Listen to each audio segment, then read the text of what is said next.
Hello and welcome to World Insight, coming to you live from Beijing on CGTN. We begin today's show in Pyongyang, where Chinese State Councilor Wang Yi is on a 3-day visit. It's the top Chinese diplomat's second visit to Pyongyang since his first visit in May 2018. Wang has met with his DPRK counterpart Yong Ho. They agreed the two countries will deepen relations as they mark the 70th anniversary of diplomatic ties between the two countries this year.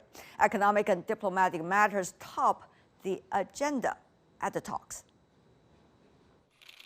Chinese State Councilor and Foreign Minister Wang Yi held talks with DPRK Foreign Minister Yong Ho in Pyongyang on Monday to discuss neighborly relations and matters of common concern. This year marks the 70th anniversary of diplomatic relations between the two countries. Chinese President Xi Jinping's state visit to the DPRK in June was deemed a big success and a milestone which has strongly promoted China-DPRK traditional friendship and strategic mutual trust. It also pushed forward the ties between the nation's two parties and countries as a whole into a new historical era. China says it's ready to take joint efforts to the DPRK to carry out the important consensus between Xi and top DPRK leader Kim Jong-un at an early date. They seek to turn the will of the two leaders into concerted deeds and push for greater bilateral ties. We believe that with joint efforts of both sides, China-DPRK relations, which stands at a new starting point, will surely show a stronger vitality and usher in a better future, Wang said at the meeting. Ri said the Korean Workers' Party and the DPRK will always firmly promote friendship and cooperation with China. The DPRK foreign minister also reiterated that Hong Kong is part of China and external forces should not interfere in China's internal affairs. The two sides also carried out in-depth exchanges on the situation in the Korean Peninsula and agreed to keep close contact to safeguard peace and stability in the region. China reasserted its support for the DPRK in the face of deadlocked nuclear talks with Washington. Pyongyang and Washington are engaged in work-level talks over the DPRK's nuclear program, although little progress has been made. Those talks ended in a deadlock after a second summit between Kim and Mr. Trump collapsed in Hanoi in February.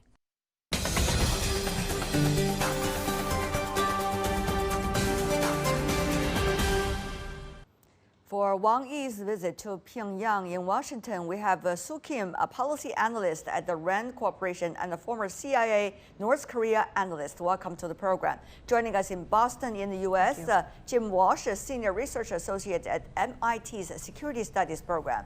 Last but not least, in our Beijing studio, Rong Ying, vice president of the China Institute of International Studies. Ladies and gentlemen, welcome. First of all, Ms. Kim, help us to understand how do you see the significance of timing for China's State Councilor Wang Yi's visit to DPRK this time? Well, I think the timing is very ripe.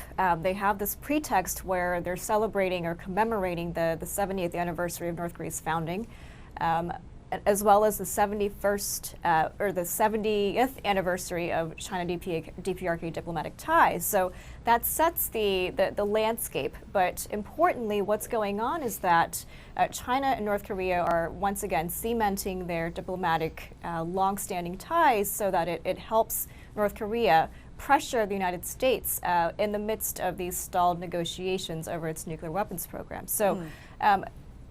Pair that with the regional security architecture where the U.S.-Japan ROK alliance, the Trilateral alliance, is actually at it's on tenterhooks right now.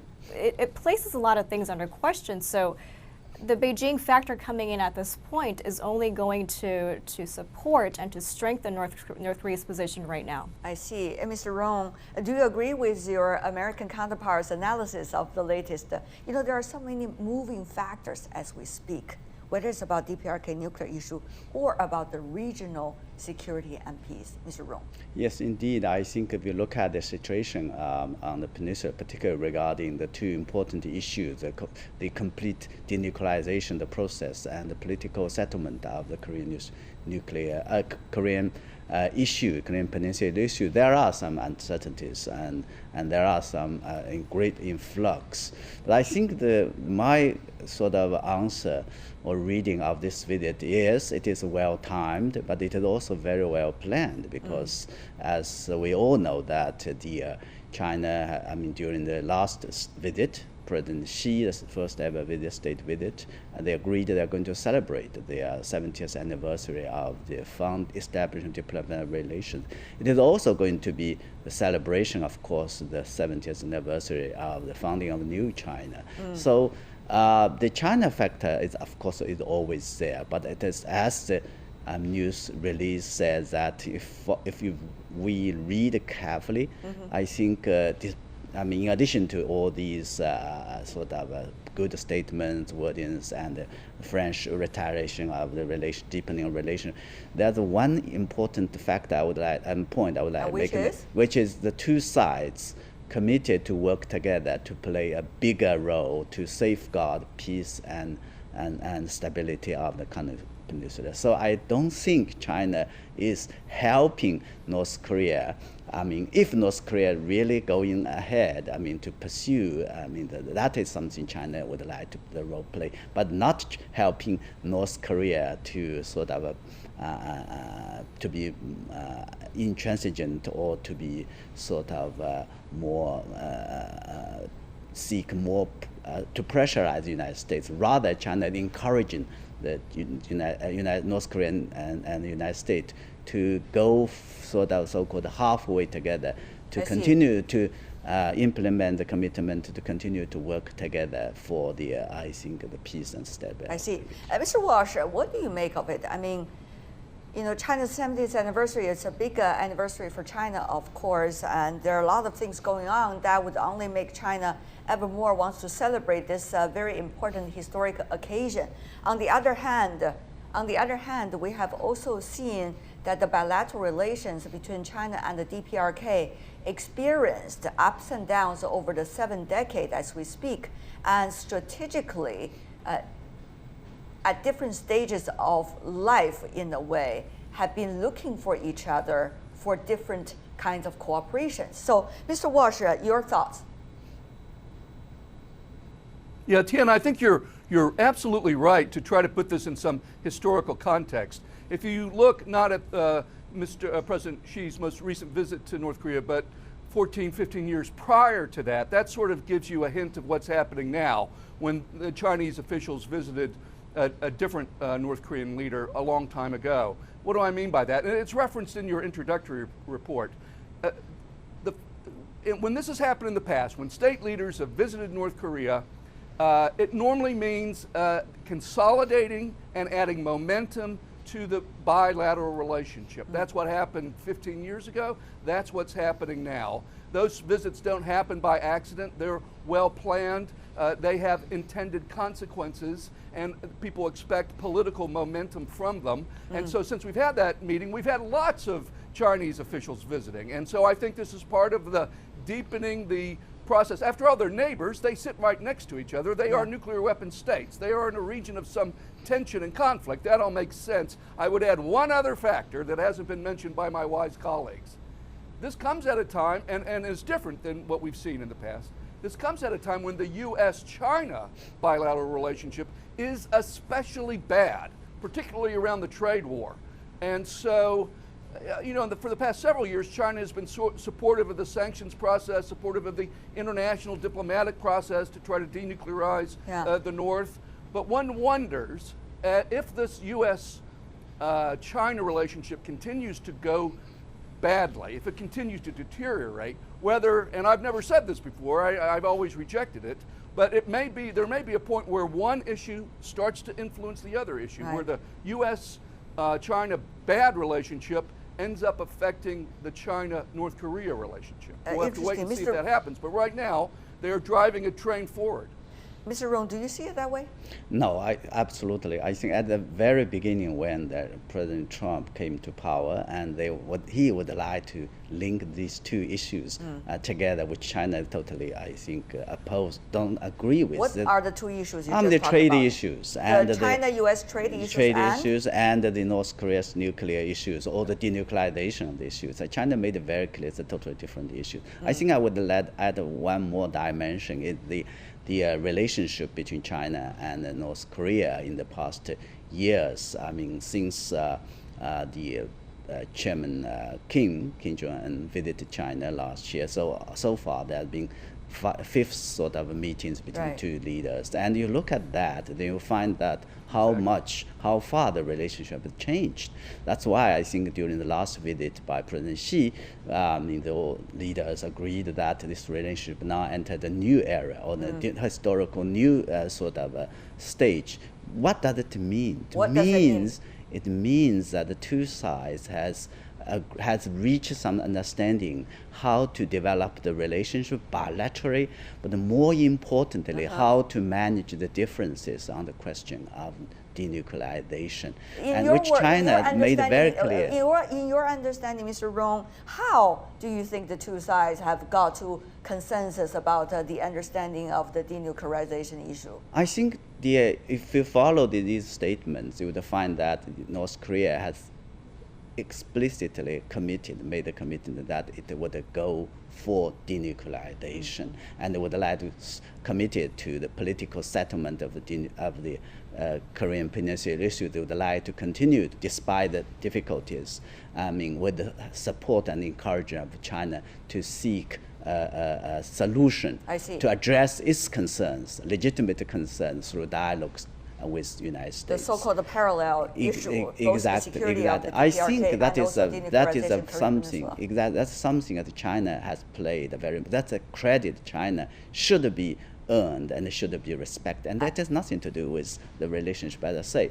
But I can understand our American colleagues and American sort of commentators have some concerns or apprehension with that, which I think China has made very clear with North Korea denuclearization issue continue and will remain an issue. Maybe we have to turn the table as well to ask the other side, in a way, whether Washington is willing at all to work on the denuclearization issue, or only use it, Ms. Kim, from your perspective. Of course, you're up to your own views, of course, about this, or only use it as an election weapon.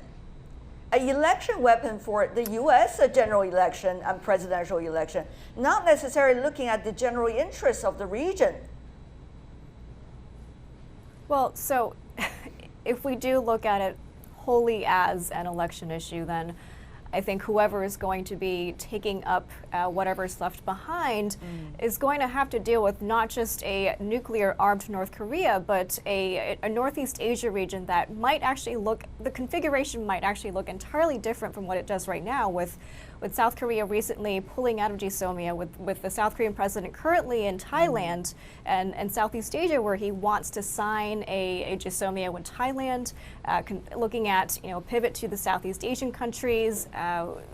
Everything is so up in the air that if we were to just reduce the issue to a time-sensitive, this has to be fixed within the next year or two, we're actually going to be setting ourselves up into a greater trouble economically, security-wise, and also diplomatically. And it's not just in the U.S. interest, but it's also in the interest of South Korea, of Japan, of Russia, and China. So it's becoming much more complicated and much more, I guess, dependent on so many different factors. And I would also argue that, it's not just a security issue, as Dr. Walsh pointed out, it's all interrelated. So how the U.S. and China negotiate their trade spat, how South Korea and Japan negotiate their diplomatic standoff is going to affect the political, security, economic interests of every single country in the region. That's why we said at the very beginning there are so many moving factors, Ms. Kim, as we all agree earlier. But there's one thing, Mr. Walsh, about the Trump administration's approach to the DPRK. We have seen some very frequent exchanges between the two sides, including even visit to the denuclearization zone. And the footage we played once and again around the world about the two shaking hands, walking back and forth. But really, if you think about it in reflection, is it mainly for TV and is it mainly for the video itself? Or is it really for the solutions of resolving the DPRK nuclear issue? Because we haven't seen anything at all related to that when it comes to real policies and real actions. Mr. Walsh, your understanding. Yes, and I think you put your finger on exactly what is the biggest puzzle here. On the one hand, North Korea has been testing like gangbusters, testing all sorts of new missiles, new capabilities. Now they haven't tested a nuclear weapon, they haven't tested a ICBM, but they've been testing, and so there's been, consternation about that, and one thinks that, well, the North Koreans are signaling to the U.S., putting pressure on them by testing, saying, hey, let's get back to negotiations. But the reality is the North Koreans refuse to engage in working group level negotiations. They just want to do it all at the summit between Kim and Trump alone. And they're, so on the one hand, they're pressuring for negotiations and building their capability. And on the other hand, even as they're pressuring for negotiations, they're refusing to negotiate. They are not coming to the working group level meetings. Now, to your earlier question, Tian, if I could just jump in, just to US clarify a little bit, Mr. Walsh, could you help us to understand what are some of the occasions that you're referring to when you say the DPRK refused to go into working level discussion? Now, does Washington have a consensus among the various apparatus of your own as to what approach to take? Is there an agreement between the apparatus and the president? Probably that's also what we need to configure into the overall assessment of really what's going on right here, Mr. Walsh. Yeah. Could you help us to understand some of those things? Well, I think you're right to point, yes. Yeah, I think you're right to point to visions within the executive branch, but, so for example, I'm pretty sure that Mr. Bolton is a skeptic of diplomacy with North Korea, but he seems, who knows, but he seems like he's a bit sidelined right now. But this I can say with confidence. Mr. Beacon, who continues to be the special representative, he is committed to meeting in working group meetings. I have spoken to him directly, personally, face to face. They want to meet. They cannot get a meeting. And I think Pompeo, whatever his views, he sort of comes out of a neoconservative background, but basically he wants to please the president. And the president wants to get this done. And that's why I would say, to the extent that the election matters, that's an advantage for North Korea, because you have to ask yourself, who wants it more? Does the North Koreans want it more, or does Trump want it more? And if it's a 2020 deadline, Trump is going to want the agreement more because he needs it for his own re-election, which then gives North Korea leverage. But right now, it's not moving at all.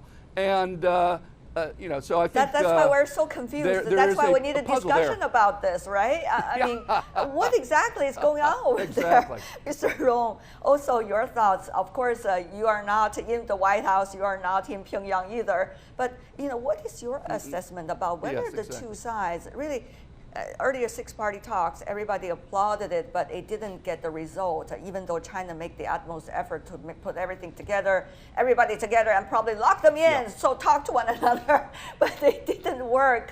Now they did talk to each other, but only on the surface, very scratches on the surface. So, Mr. Rong, what do you think is going on? What would take the two sides to talk to each other? In that regard, what can China do if you're talking about China and the DPRK come to some kind of consensus about how to push forward the denuclearization of the Korean Peninsula? Mr. Rong. Well, as the saying goes, you can bring the two to the water, but you cannot force them to drink the water. So I think the countries like China and others were working very hard and hope that they would work together. As China has always said, they have by contributing some the two-track approach, and also now they're working, sort of advocating a kind of roadmap to sort of implement that approach, which means should be a package deal, but it was done in an incremental and synchronized way. I think Explain to our viewers. You know, they might be not like you who are very familiar with diplomacy. What does that mean, synchronized? Synchronized is something like word for word and action for action. That has been Meaning always what? gone. Yeah, What in kind other of words, word, what kind of action? because there's kind of such a deep sort of rooted distrust or mistrust. So Between Washington and and Pyongyang. So it is believed, actually it has been believed, accepted that the negotiations have to be go sort of synchronized way. And then incremental is important, which is also where I think the United States and North Korea cannot agree upon. Yeah. While the North Korea would like to have an incremental sort of approach, solved bit by bit, which can be interpreted that they want to drag on the process, while the United States want a kind of a whole sort of a deal. I mean that could solve all the issues. That's exactly the reason why I think. When the two leaders met in Hanoi, they were not able to solve that. But having to put in a complex story in a simple way, I think this round after the June 30th meeting between President Trump and Chairman Kim, and there were people were thinking that the working level talk would start very soon, but shortly afterwards, the joint military exercise that have always been sort of the North Korea has been opposed, and that gave them an excuse to I think drag on. Now the exercise has been finished, completed, ended. Now then.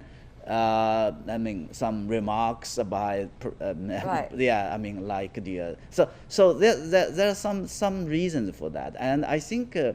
To be fair, China has been working very hard for that. I would assume that during the process, this visit, State Councilor Wang Yi certainly, I think, would talk with them. Right, okay. As the news says, they compare the notes, review the latest development, and I think, as far as I can see, the commitment is there, but how to turn into that commitment right. into real process and concrete action is a lot of hard work. Got it. Ms. Kim, now, there were misunderstandings for quite a few years that whatever Beijing say, Pyongyang would do. Now, everybody knows it's not true now. Because if that were the case, the six-party talk would be a success and decolonization of the Korean Peninsula. Anyway, so let me go through another question with you. Given the political time agenda of the United States, which is one of the most important players, I would have to say, in terms of how to approach the eventual result of the denuclearization of the Korean Peninsula.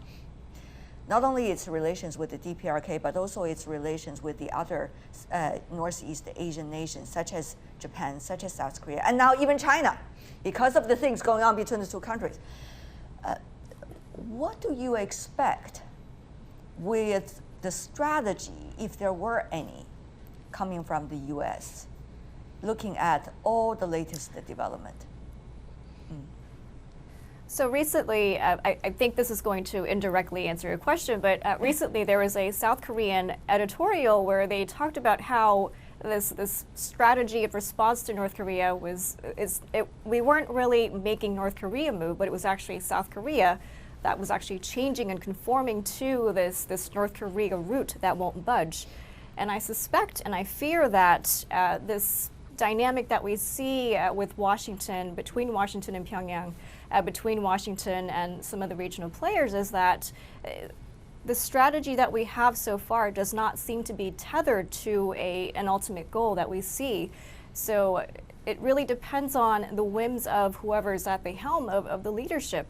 And once again, there's a lot of personal interest that's at play. There's a timeline, and the North Korea end of year deadline continues to loom over our heads. And again, the question that we come back to is who wants it more? And North Korea, of course, would ideally want to extract something out of these negotiations with President Trump.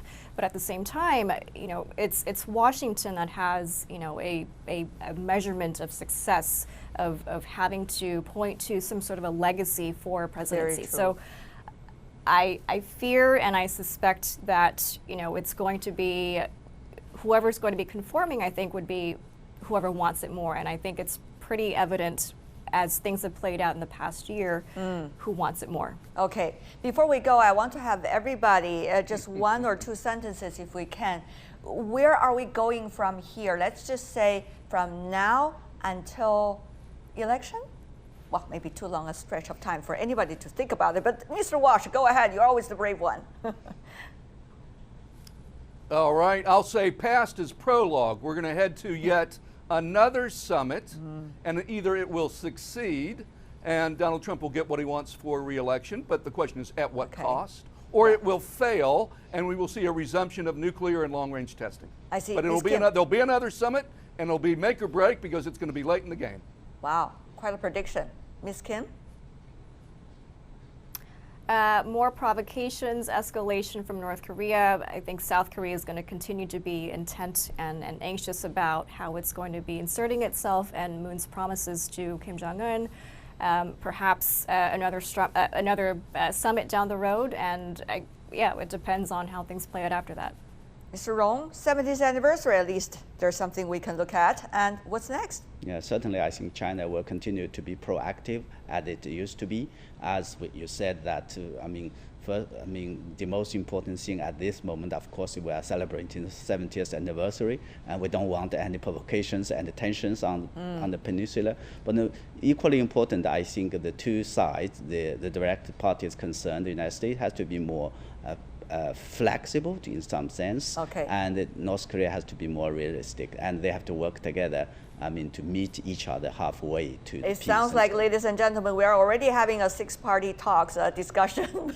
But for now, I want to thank every one of you who have been working very hard on this issue for a long time. Really appreciate it, every one of you. So Kim and Jim Walsh, last but not least, Rong Ying. Thank you so much.